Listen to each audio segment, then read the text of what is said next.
Introduction. I'm feeling very thirsty. Do you have water in your water bottle? Yeah, take it.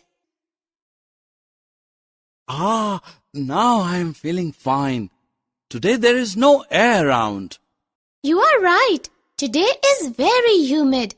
It is reported in the morning news that today's weather will be humid and it may rain.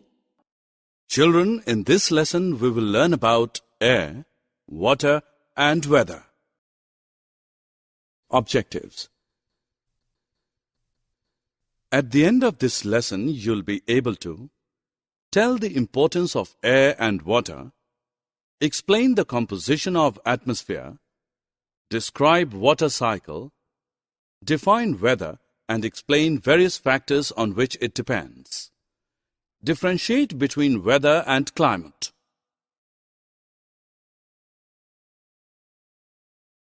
Air is very important for almost all life on Earth, including plants and animals. Plants need carbon dioxide from air to do photosynthesis and releases oxygen into the air. Human beings and animals need to breathe air to get the oxygen they need to survive. Do you know the atmosphere surrounding Earth is full of air? But what is this atmosphere? Come along to know.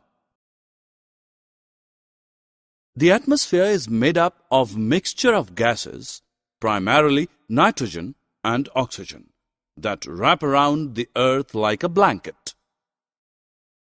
Without the atmosphere, we would not be able to live here.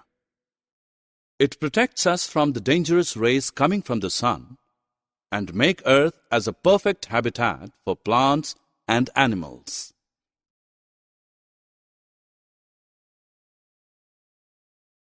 We know air is very essential for our life, but did you ever wonder why water was so important?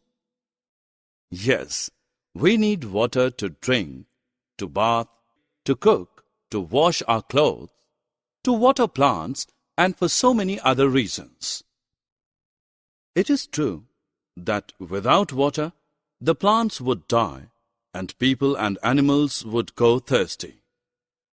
So, children, save every drop of water and don't let it go waste. Water is the most abundant substance present on the Earth. In fact, our Earth's 70% surface area is covered with water. Do you know Earth is also called as a blue planet because when seen from the space, it appears blue due to water. Water exists in three states: solid, liquid, and gaseous. Ice, snow, and frost are examples of water in the solid state. You see liquid water in rivers, lakes, ponds, sea, when it rains, and the water coming out of a tap. Water vapor is a gas in the air. You can't see gas because it is invisible. You will be surprised to know that water makes up 2/3 of the human body. It plays a critical role in regulating body temperature, carries nutrients throughout the body, improves digestion, and eliminates waste from the body.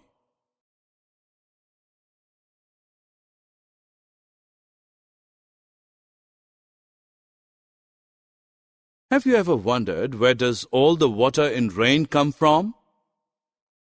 Well, there is always a certain amount of water vapor in the atmosphere.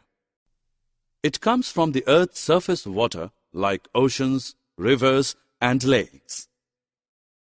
The heat of the sun heats up the water from the surface of these reservoirs and changes water from the liquid state to the gaseous state. This is called evaporation. High up in the atmosphere, water vapors cool down and form clouds. This is called condensation.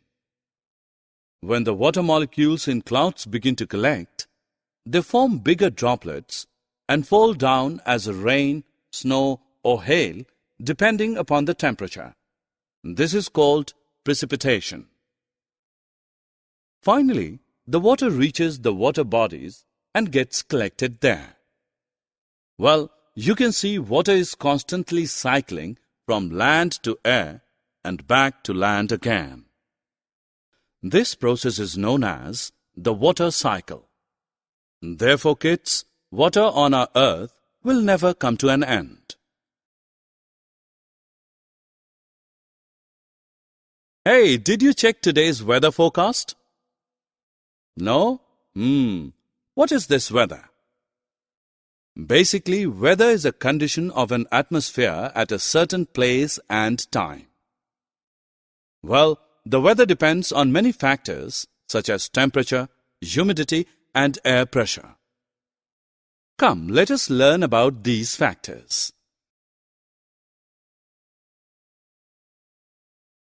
Probably we all know that temperature is a measure of how hot or cold the air is. It depends upon the energy it receives from the sun.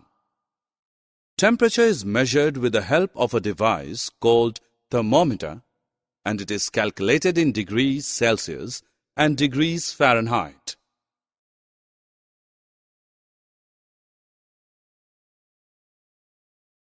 Another important factor influencing weather is humidity. Humidity is the amount of water vapor present in the air. Yes, the air around us is full of water. You can usually see the water evaporates from lakes, oceans, rivers, and even from the trees.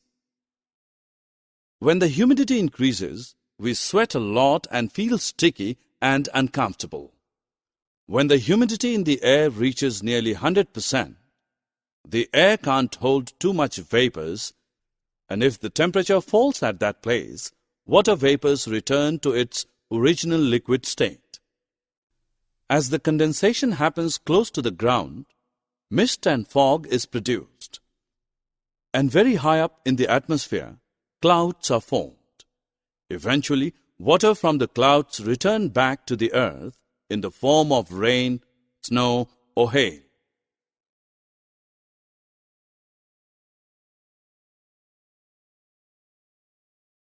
What next? Yes, air pressure. You might not realize, but the air around you actually has a weight. We measure air pressure with the device called the barometer. In areas of high pressure, the air slowly descends to the Earth's surface. High-pressure areas are associated with clear sunny days. In areas of low pressure, air rises up into the atmosphere. Low-pressure areas have high humidity, clouds, rain, and other kind of precipitation.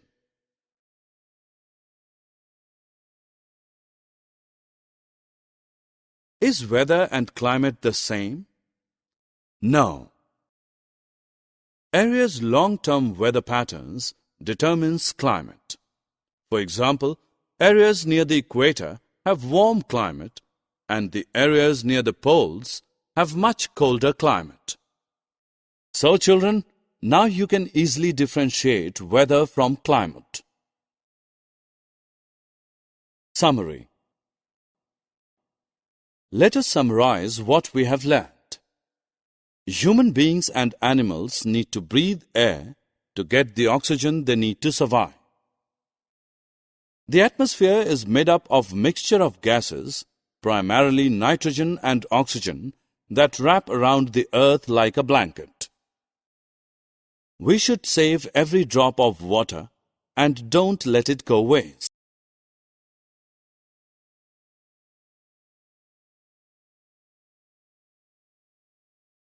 Water plays a critical role in regulating body temperature, carries nutrients throughout the body, improves digestion, and eliminates waste from the body. The process of constant cycling of water from land to air and back to land again is called water cycle. Weather is a condition of an atmosphere at a certain place and time.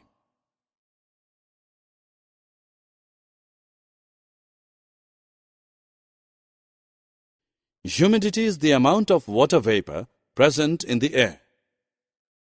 Area's long-term weather patterns determines the climate.